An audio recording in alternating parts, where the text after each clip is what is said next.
Hello guys, welcome back to my channel. কেমন আছো সবাই? আসলে সবাই ভালো আছে আর আমরাও ভীষণ ভালো আছি। তো আমরা আজকে উদ্দেশ্যহীনভাবে বেরোচ্ছি।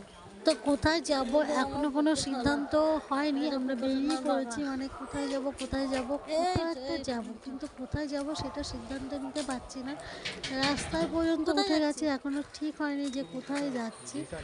কোথায় যাচ্ছি নাম জানি না, আমরা কোথায় যাচ্ছি। বেরিয়েছি বেরিয়েছি কিন্তু কোথায় যাচ্ছি জানি না।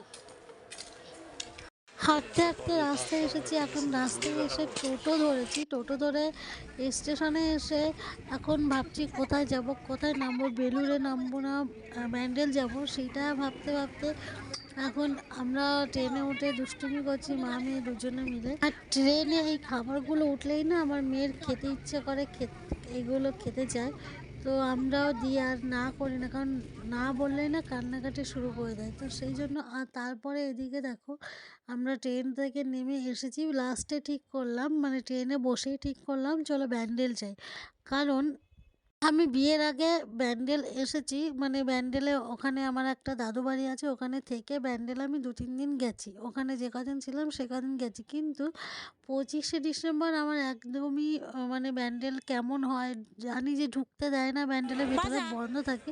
কিন্তু ঠিক 25শে ডিসেম্বরটা কেমন হয় সেটা দেখার জন্যই গেছি। মানে 25শে ডিসেম্বর তো আমি আগে কখনো যাইনি, অন্য দিনগুলো গেছি। আর এদিকে রাস্তায় দেখো এই ফুলগুলো ভীষণ পরিমাণে বিক্রি হচ্ছিল, সবার মাথায় একটা একটা ফুল ছিল।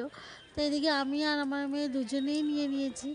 আর আমার মেয়ে কী করে জানো তো, একটু পরেই বলবে কি মাম্মা ওটা নেবো না, দেখো এবার খুলে ফেলেছে, ওটা ওটা আর নেবে না, শুধু শুধু কিনেছি। তারপরে এই যে আমি দুটো একসঙ্গে পরে নিয়েছি, কারণ আমার মেয়ে আর পরতে চাইলো না, ওর মাথায় বলছে অস্বস্তি হচ্ছে। তো সেই জন্য আমাকে দুটো পরিয়ে দিল আমার বর, আমি দুটো পরেই এখন ঘুরবো এই আর কি। তো ব্যান্ডেলটা এখানে রাস্তা দিয়ে কত সুন্দর, দেখো এই পাশটা কত সুন্দর এখানটা সাজিয়েছে, রাস্তা দিয়ে প্রচুর ভিড়, প্রচুর মানুষ, ভীষণ ভিড়। ব্যান্ডেলটা কিন্তু ব্যান্ডেলের চার্জের আগেটা।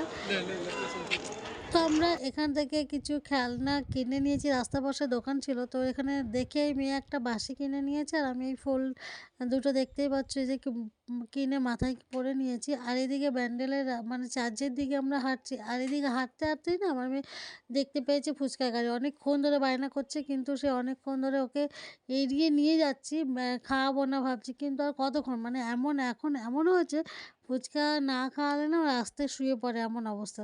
তারপরে ওকে 10 টাকার মতো ফুচকা দিলাম, কারণ বেশি খাওয়াইনি।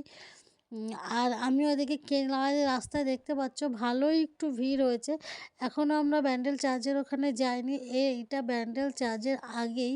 আর আমার মেয়ে দেখো খাচ্ছে ফুচকা, দেখতে পেয়েছো, খাইনি বেশি ফুচকা, খাইনি, 10 টাকার মতো খেয়েছি।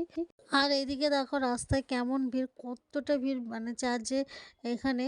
তো ব্যান্ডেল চার্চে সত্যিই ঢুকতে দেয়নি, ভীষণ ভিড় ছিল ওখানে, একদম ঢুকতে পারিনি আমরা। বেকার এই 25শে ডিসেম্বরে ব্যান্ডেল চার্চে আসা একদম বেকার, কেউ যেও না 25শে ডিসেম্বরে ব্যান্ডেল চার্চে, কারণ তার আগে পরে যাও, কিন্তু 25শে ডিসেম্বর যাও না, একদম কিচ্ছু দেখতে পাওয়া যায় না। আমি তো গিয়ে ঠকে গেছি। তো চলো টাটা, ভিডিওটা কেমন লাগলো অবশ্যই জানিও।